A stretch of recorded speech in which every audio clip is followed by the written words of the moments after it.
Property Gurukul channel में आपका बहुत बहुत स्वागत है। ये चैनल आपको रियल एस्टेट में ट्रेनिंग के साथ साथ फाइनेंशियल एजुकेशन के ऊपर भी ट्रेनिंग देता है। दोस्तों, मैं हूं Rajvansh Singh Mauli, real estate mentor, real estate books का ऑथर एंड मोटिवेशन स्पीकर। आज का जो टॉपिक है, मैंने लिखा how your financial intelligence is kidnapped. आपकी फाइनेंशियल इंटेलिजेंस, जो फाइनेंशियल अवेयरनेस होनी चाहिए, जो आपको सीखना चाहिए, उसको कैसे किडनैप करा गया है, हमें किस तरीके से उलझाया गया कि हम बहुत ही पीछे रह रहे हैं और हमें पता भी नहीं लग रहा। मज़े की बात ये वीडियो अंत तक देखते रहना, और यदि आपका ये वीडियो देखने के बाद दिमाग ख़राब ना हो जाए तो मेरा नाम बदल देता। ये सबसे पहले मैंने लिखा है मोस्ट ऑफ अस अर्निंग। हमारे में ज़्यादा से ज़्यादा आदमी कितना कमा रहे हैं, ये देखो मैंने लिखा है। एक तो सतनाम सिंह, इसका गाँव है मुरादपुर, डिस्ट्रिक्ट पटियाला। ये राजपुरा जो शहर है पटियाला के बीच में, उससे 15 किलोमीटर राजपुरा से पटियाले की तरफ रहता है ये।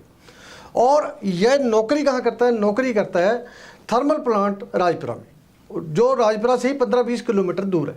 तो ये दोनों जो डिफरेंस है इसके, गाँव से चल के इसकी ड्यूटी तक, तो ये कम से कम 35 किलोमीटर के आसपास बनता है।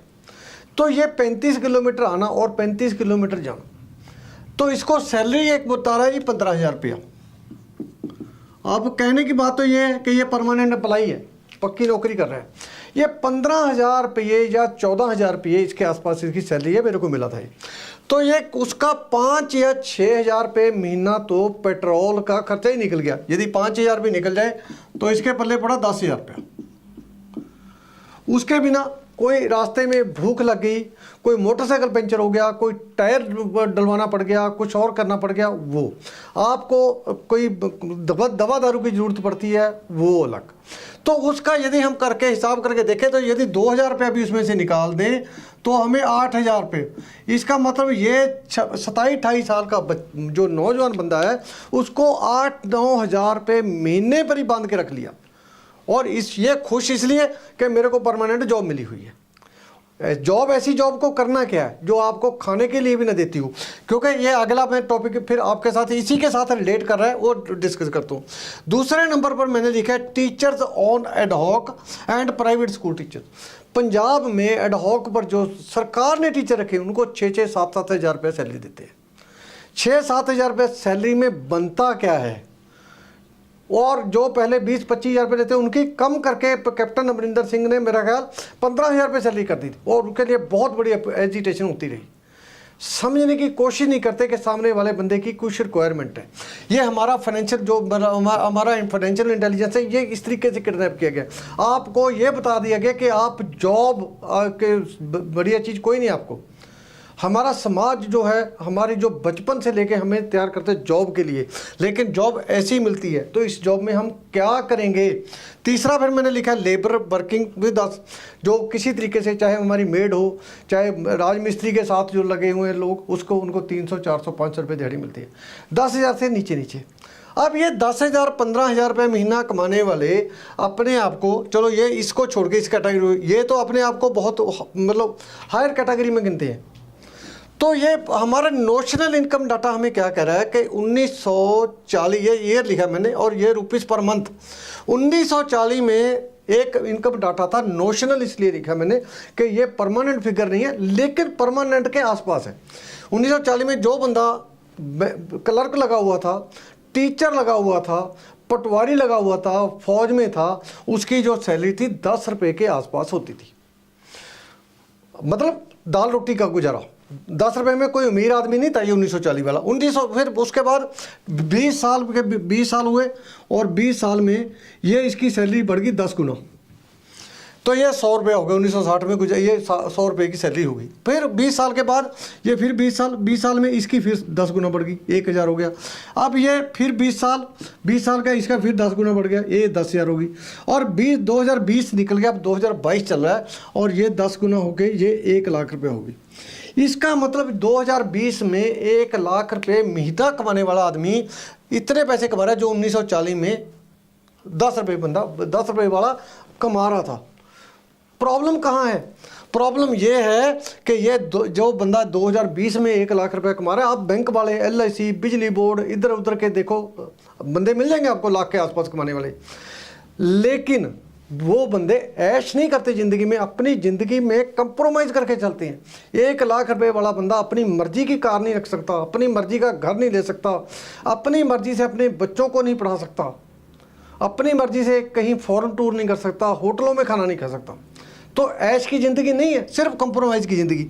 जब 2020 में 1 लाख रुपए वाला बंदा एक दाल रोटी खाने के काबिल ही है, कंप्रोमाइज़ की ज़िंदगी जी रहा, तो ये बंदे कहाँ खड़े हैं? और इन बंदों के जो ये बंदे कहीं भी नहीं खड़े। और इन बंदों के प्रॉब्लम क्या, आगे क्या प्रॉब्लम करी हुई है, ये बंदों को सोचने का मौका ही नहीं दिया जा रहा। इस तरीके से इनका दिमाग उलझाया गया है।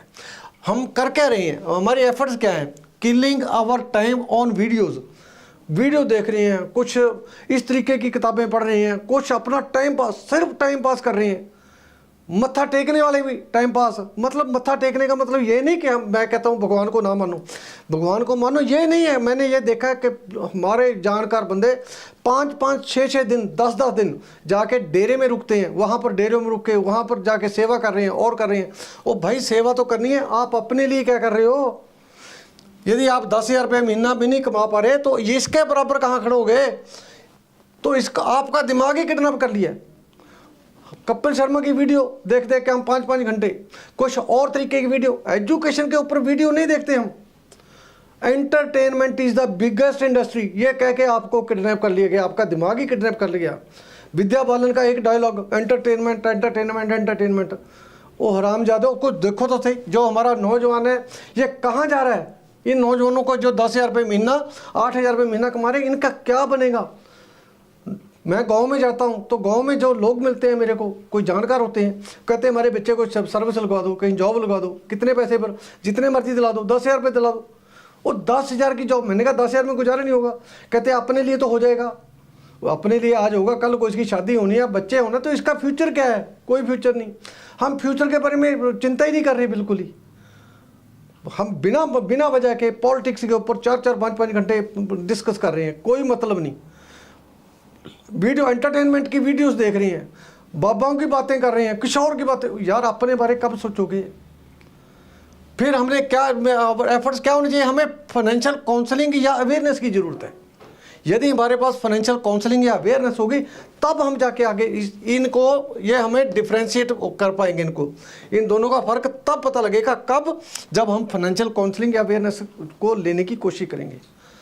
फाइनेंशियल अवेयरनेस देने वाले बंदे भी बहुत कम हैं।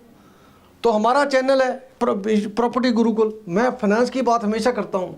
मैंने एक UGI unemployed graduates of India, इसके ऊपर चैनल, फेसबुक और पेज बनाया, इसके ऊपर हम बात करते हैं। दोस्तों इस तरीके की बात ढूंढो आप, जहाँ से आपका जो फाइनेंशियल इंटेलिजेंस रिस्टोर हो सके। अभी तो उन्होंने बंद करके ढक्कन लगा दिया, उसके ऊपर डिब्बे में डाल के ढक्कन लगा के रख दिया। इस तरीके से यदि हम इसी तरीके से चलते रहे तो डेफिनेटली हम कुछ नहीं कर पाएंगे। ना गवर्नमेंट को शर्म है, ना किसी मतलब दूसरे बंदों को कोई किसी के बारे में सोचता है। कोई बंदा हमारे पास, खुद हम गरीबी हटाओ के रोज़ नारे लगाते हैं। कोई बंदा हमारे पास आता है तो हम उसको एक्सप्लॉइट करते हैं, यहाँ पर आ जाओ, लेबर में आ जाओ, 300, 400, 500 रुपये, और पूरा दिन उसके ऊपर जो कोई लेबर हमें घर पे ले आना उड़े, पूरा दिन उसके ऊपर देखते हैं, पूरा का पूरा टाइम उसके ऊपर लगाते हैं कि ये खाना तो नहीं खा रहा, ये चाय तो नहीं पी रहा, ये कोई बीड़ी तो नहीं पी रहा। इस तरीके इनके बारे में भी सोचो, ये कब करेंगे? ये खुद अपने बारे में नहीं सोच रहे। और जितना ज़्यादा गरीब, मैंने ये देखा, मैं बाहर घूमता, बहुत ज़्यादा घूमता, उतना ही ज़्यादा भगवान को मानने वाले। वो कहते हैं जी भगवान ने हमारी मर्जी, हमारी किस्मत ही ऐसी लिखी हुई है। भगवान ने किस्मत नहीं लिखी, भगवान ने सभी को बराबर पैदा किया है। आपको जो सिस्टम है, जो सिस्टम ने आपकी जो फाइनेंशियल इंटेलिजेंस है, इसको किडनैप कर लिया है। आपने अपनी फाइनेंशियल इंटेलिजेंस जो किडनैप हो चुकी है उसको रिस्टोर करना है। यहाँ आना है आपने। फाइनेंशियल काउंसलिंग, ये मेरा भी छोड़ दो भी, मैं ये कह रहा हूँ कि मेरा कोई भी और भी बंदा कोई ट्रेनिंग दे रहा है, मेरे जैसे कोई बंदे और भी कोई ट्रेनिंग दे रहे हैं, उनके पास जाओ। आप अपने दिमाग को डेवलप करने की कोशिश करो दोस्तों। ये इस तरीके से आपका गुजारा होने वाला नहीं। उम्मीद करता हूँ ये वीडियो जो आपको बिल्कुल शेक करेगी, हिलाएगी, और यदि आप दिमाग आपका थोड़ा सा चलना लगे तो उसको पूरे दौड़ाने की कोशिश करना है। ये चीज़ें आपने नोट करनी है, ये ज़िंदगी में आपके काम आने वाली चीज़ें हैं। आज के लिए इतनी, मिलता हूँ जल्दी एक नए टॉपिक के साथ। तब तक चैनल सब्सक्राइब करके घंटी वाला बटन दबा दो और कमेंट बॉक्स में अपना सवाल लिख दो या नए टॉपिक पर वीडियो चाहिए वो लिख दो। हम एक वीडियो का यूट्यूब का नया चैनल आज बनाने जा रहे हैं, तो कल से हम उसके ऊपर भी शुरू कर लेंगे। उसमें भी हम मेरे मुताबिक राजवंश सिंह मोहाली उसका नाम ऐसा रखेंगे कि मेरे मुताबिक कैसे चलना है, क्योंकि हमने लोगों को जगाने का काम करना है। सो उम्मीद करता हूँ आज का टॉपिक कड़वा जरूर था लेकिन आपको पसंद आएगा। बहुत जल्द नए टॉपिक के साथ आपके सामने होऊंगा। आप तब तक सीखते रहे, पढ़ते रहे और आगे बढ़ते रहे। Thank you.